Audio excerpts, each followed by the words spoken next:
जन्मले मी, नमो आर्यभूमी जिथे वाढले मी, नमो पुण्यभूमी जियाचाच कामी, पडो देह माझा सदा ती नमामि नमा. परिचय माझा देते. मनाला स्पर्श करणारं हे भाषण शेवटपर्यंत ऐका. आपले यूट्यूब चॅनल सबस्क्राईब करा. तुमच्या कृपा आशीर्वादाने मोठ्यांच्या थोड्या मोठ्यांच्या आशीर्वादाने चांगला जोडीदार लाभलेला असून एक मुलगा आणि एक मुलगी आहे. तर आजच्या गेट टुगेदर कार्यक्रमासाठी उपस्थित झालेले आपल्या महाविद्यालयाचे मुख्याध्यापक, शिक्षक, माजी विद्यार्थी, शाळेत शिक्षक असणारे सर्व विद्यार्थी बंधू भगिनी आणि ज्यांच्या साक्षीने या विद्यालयाची पायाभरणी झाली तो दिवस म्हणजे 3 ऑगस्ट 1990. या दिवशी मुहूर्तमेढ रोवली. त्या माझ्या सर्व पहिल्या बॅचच्या म्हणजेच ज्या बॅचला आम्ही गोल्डन बॅच म्हणून अभिमानाने मिरवतो त्या बॅचच्या सर्व विद्यार्थी मैत्रिणी व बंधू भगिनींना माझा नमस्कार. आजकाल अनेक शाळा विद्यालयांमध्ये विद्यार्थ्यांचे गेट टुगेदर होते, आठवणीचे आदान प्रदान होते. पण आपले गेट टुगेदर खूपच खास आहे. कारण येथे फक्त शाळेतल्या आठवणी जोडल्या नाहीत, तर या विद्यालयाची उभारणी, निर्मिती आणि त्या विद्यालयाच्या छोट्याशा रोपट्याचे आज जे वटवृक्षात रूपांतर झालेले आहे ते आपण बघताच. त्याच्या प्रवासाच्या आठवणीचे हे गेट टुगेदर आहे. मला आठवतो तो दिवस, तो दिवस, ही शाळा, हे विद्यालय सुरू झाले आणि त्यावेळी आम्ही सुरुवातीला फक्त 20-22 मुली या शाळेत प्रवेश घेतला. त्या ज्या राजमाता जिजाऊंनी छत्रपती शिवाजी महाराजांसारखा पुत्र घडवला त्या राजमाता जिजाऊंचे नाव या शाळेला देण्यात आले आणि हे विद्यालय बनले जिजामाता कन्या विद्यालय. सुरुवातीचा प्रवास खरं तर खडतर होता. कारण शाळा नवीन होती, सुरुवात होती, वर्ग खोल्या नव्हत्या, शिक्षक नवीन होते आणि सगळ्यात महत्त्वाचे म्हणजे शाळा नॉन ग्रँड असल्यामुळे या शिक्षकांना पगार सुद्धा नव्हता. ते देवळ्याहून अपडाऊन करून त्यांनी पण तरीही ज्ञान देण्यात त्यांनी कुठलीही कसूर न ठेवता त्यांनी आमच्या जीवनाला आकार दिला आणि गावकऱ्यांनी आणि आमच्या पालकांनी भरपूर सहकार्य केले. या परिसरात झालेले आपल्याला दिसून येते आहे. आपल्या जीवनामध्ये 3 व्यक्तींचे ऋण नेहमीच असते, ते म्हणजे आई वडील आणि गुरु.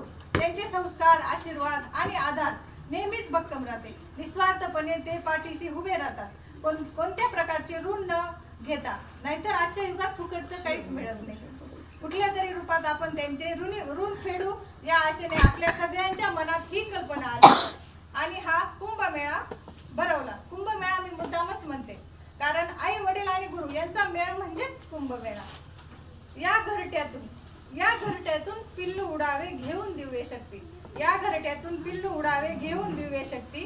आकाशाचे पंख असावे उंबरठ्यावर भक्ती. या युक्तीनुसार आपल्याला या शाळेने, शिक्षकांनी व शाळेने घडविले. आज हा प्रवास 21 वर्षापेक्षा जास्त काळाचा झाला. 25 वर्षापेक्षा 24 वर्षापेक्षा जास्त काळ झालेला आहे. प्रत्येक जण त्यांच्या जीवनात कुठे ना कुठे स्थिर स्थावर झालेले आहे. वर्गातल्या आम्हा सगळ्या मुलींचे संसारही यशस्वी आहे, करिअरही यशस्वी आहे आणि म्हणूनच त्या आठवणींना उजाळा देण्यासाठी बालपणाची मैत्री आता कायमस्वरूपी जिवंत करण्यासाठी वेळ आलेली आहे. हा गेट टुगेदरचा कार्यक्रम उजाळलेला आहे. या शाळेत सुरुवातीला फक्त आम्ही 20-22 मुली होतो, म्हणजे त्या जिजामातेच्या कन्या आणि त्या नात्याने जवळपास सगळ्याच बहिणी. आमच्या शैक्षणिक जीवनात आणि या शाळेची सुरुवात दोघं बरोबर असल्यामुळे आमची मैत्री आज घट्ट आहे. मी सगळ्यांना एकच विनंती करेन, तुम्ही आयुष्यात कुठेही असा, कसेही असा, पण आता आपण जीवनाच्या एका वेगळ्या टप्प्यावर पोहोचलो आहोत. येथून पुढे आपण सगळ्यांनी एकमेकांच्या सुख दुःखात सहभागी व्हायला हवे, एकमेकांना मदत करायला हवी. कारण या जगात एकच नातं निस्वार्थीपणे निभावलं जातं, ते म्हणजे पवित्र मैत्रीचं नातं. या पवित्र नात्याला साक्षी ठेवून आपण या कार्यक्रमाचे आयोजन केलेले आहे. या शाळेच्या प्रत्येक गोष्टी आठवणे आपल्या मनात आहे. कितीतरी गमती जमती आहेत त्या कायम आपल्या जवळ अत्तराच्या कुपीसारख्या जपून ठेवू. पण माझ्या सगळ्यांना एकच विनंती आहे, यापुढे आपण सर्वजण शाळेसाठी व आपल्या मित्रांसाठी काहीतरी करूया. म्हणजेच आपल्या शाळेने दिलेले संस्कार, वडिलांनी घातलेले संस्कार आणि आपले यशस्वी जीवन यांचा मेळ घालता येईल. म्हणून मी पुन्हा एकदा सगळ्यांना गेट टुगेदरच्या शुभेच्छा देते आणि 2 छोटीशी कविता मी येथे व्यक्त होऊ इच्छिते. तुमचा वेळ जास्त घेणार नाही, भूक लागली असेल. मला जाऊया सगळे, चला जाऊया सगळे, चला हो वार करी, चला जाऊया सगळे, चला हो वार करी. वाट पाहे रे आपुली आज ज्ञानाची पंढरी. नको साथीला काही ओढ ठेवा फक्त म्हणे. नको साथीला काही ओढ फक्त ठेवा फक्त म्हणे, रूप साठवू मनात घेऊ डोळ्यात भरून. किती सरले दिवस माझ्या शाळेला भेटले, सारे भेटतील जुने होते भांडवलो ज्यांच्याशी. सारे भेटतील जुने होतो भांडवलो ज्यांच्याशी. झाले गेले विसरून गळा भेट घेऊ त्यांची. पुन्हा डोकावून पाहू त्या वर्गात शिकलो. शोधू खाना पुन्हा काही त्या बाकावर बसलो. ज्या फळाने पाजले होते ज्ञानाचे अमृत, हात पाठीवर त्यांच्या चला फिरवून पाहू. ज्या मैदानी खेळलो जिथे हरलो जिंकलो, त्याच मातीच्या रंगात पुन्हा मिसळून जाऊ.